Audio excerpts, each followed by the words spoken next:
Hello everyone, today we will talk about the transit of the Earth. Transiting Earth is in sextile with the natal moon. How the transiting Earth in sextile with the natal moon will behave depends on the position of the natal moon. This transit may be more prominent in your life if you already have planets in aspect to your natal moon. But the basics are as follows. When transiting Earth sextiles your natal moon, you'll feel like reaching out to family you care about to vent financially, ask for advice, do something together, or simply collaborate on a project. The sextile aspect, the 60-degree angle between the planets, is generally considered a harmonious and beneficial influence in astrology, and when the transiting Earth is sextile with the moon we have a sixth sense for business that harmoniously and emotionally fills with positive energy. Since the Earth loves pleasure and the moon seeks comfort, overindulgence occurs. When we say overindulgence, you will give in to your feelings and turn straight to sugar, carbs, retail therapy, or binge watching your favorite comfort show. It's easy to want to pamper yourself, but sometimes it gets out of hand, like in the case of a sextile where we don't even realize it's happening in the background. There is also a tendency to avoid problems, because going easy makes it more likely that you will sweep things under the rug sooner because you just don't feel like dealing with the stress right now. However, this is not out of the question and will not cause much damage since the transit takes place for a maximum of 2 days. However, the house in which the moon is located is our most sensitive side, and if there are other planets in the house, they could be too sensitive. However, regardless of your current circumstances and interests and regardless of the chart position, with this transit you are drawn to expressing your material condition through your emotions. You will tend to feel good and more relaxed in your comfortable armchair, especially within family relationships.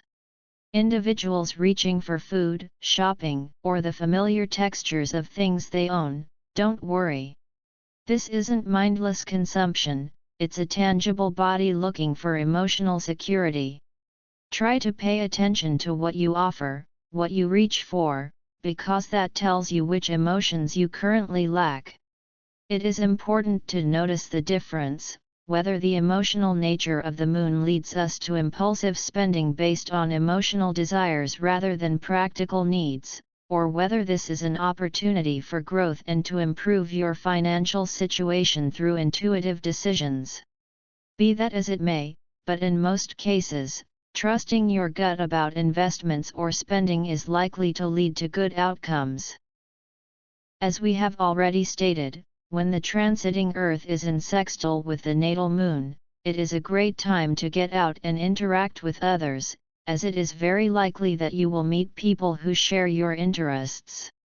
But in order to make the most of this transit, it is necessary to do activities that promote emotional balance for your well-being.